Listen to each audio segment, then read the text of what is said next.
So, Sarwar has once again proven himself to be little more than Keir Starmer's puppet in Scotland. Recently, we had the capitulation on the two-child benefit tax, a hard-right Tory policy that UK Labour just now shrug their shoulder about, and apparently they don't have a problem with it. And Sarwar apparently no big deal for Scottish Labour either, despite previously criticising this policy as abhorrent, as eugenics, as despicable. But no, Keir Starmer has decided, Sarwar follows suit. We have a similar picture with tax, and we have Sarwar, who recently, in a meeting held for the Scottish business community, said the following: Scottish Labour have a presumption against any income tax increase. Sarwar warns income tax rates in Scotland are hammering struggling families. But the point is, nobody's talking, absolutely nobody is talking about increasing tax on hard-working, struggling families. This point, the argument is about increasing tax on the wealthiest, on the top 10% of earners, increasing tax at that level in order to redistribute the wealth more evenly and, yes, actually tangibly help those struggling families. Wealth inequality in Scotland is high. 45% of wealth is held by 10% of households, whilst a tenth of households have no or negative wealth.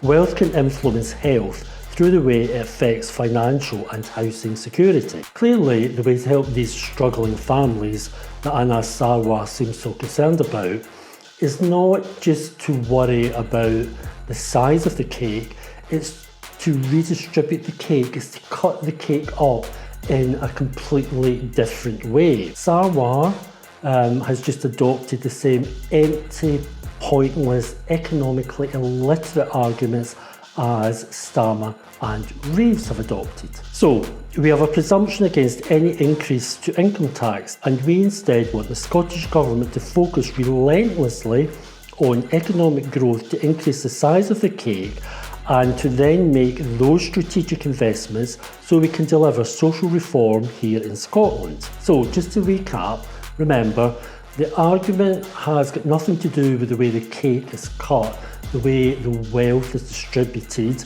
the way it could be redistributed through society. The only argument, the only point, the only thing of any interest is the actual size of the cake, how big the cake is. But, as any economics textbook will tell you, Sarwar and Rachel Reeves really should consult one, economic inequality. Economic growth often leads to increased inequality because growth benefits the richer most because they own assets and have the best paid jobs.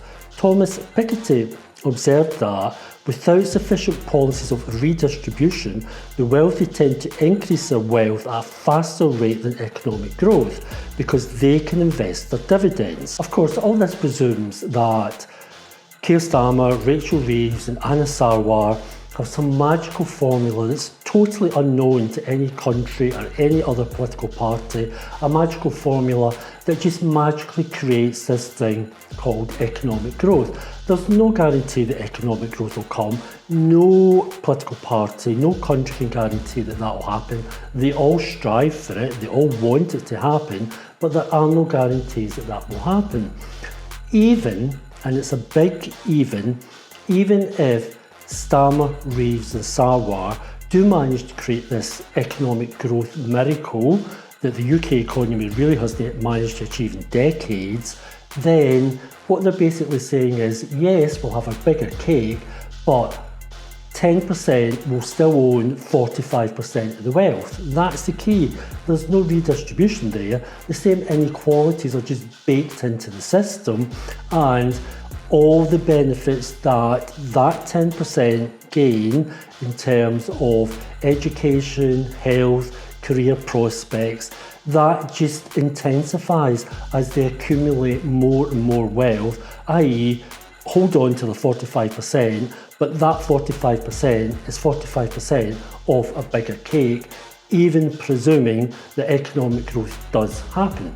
This decision by Sarwar comes after Shadow Chancellor Rachel Reeves rolled back on commitments from UK Labour in introducing a wealth tax and raising the highest rate of income tax if the party comes to power in Westminster. But looking at who now funds the Labour Party, it's hardly surprising that this is the economic strategy that Starmer and Reeves and Sarwar have adopted. Because when you look at who is funding them, it's hardly surprising that their number one priority is protecting the wealth of the wealthiest and protecting the highest earners, because Lord Sainsbury returns to the Labour fold with £2 million donation. The former chair of the supermarket chain was a big donor to Blair and Brown, but cut off his support under Corbyn. Who funds Labour? Keir Starmer's party took more from private donors and companies than trade unions last year. Labour's election war chest boosted by £6 million from private donors and companies in 2022. The party said the cash injection from wealthy individuals is the highest in a non-general election year since 2008. The biggest gift of £2 million came from Lord Sainsbury's figures show. So there you have it. Of course, that's now who the Labour Party, that's whose interests they now exist to serve. That is who they are focused on, protecting these high wealth individuals, their corporate sponsors. That is the Labour Party's number one priority, make no mistake about it.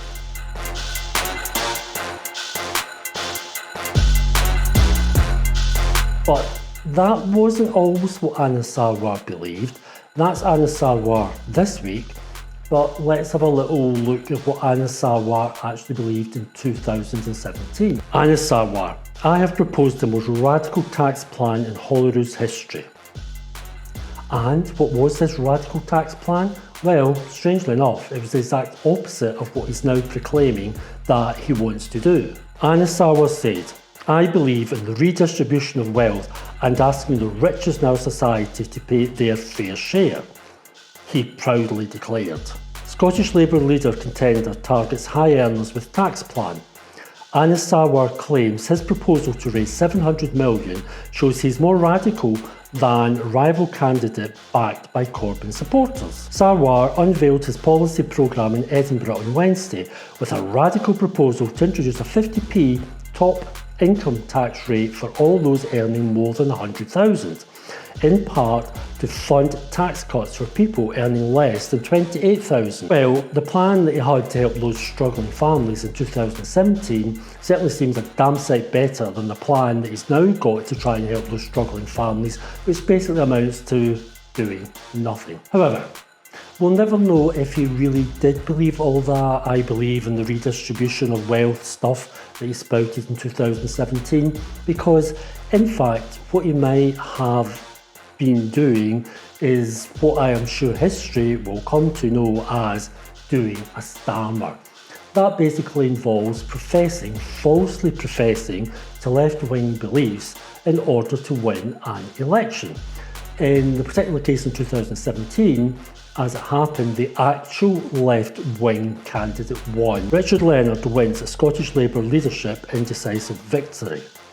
Sadly, this ruse of falsely claiming to hold left-wing views in order to win an election did actually work for Starmer, and the result is that we have a barefaced liar, proven barefaced liar, who will probably definitely be our next Prime Minister. Well, there you go. That's something to look forward to.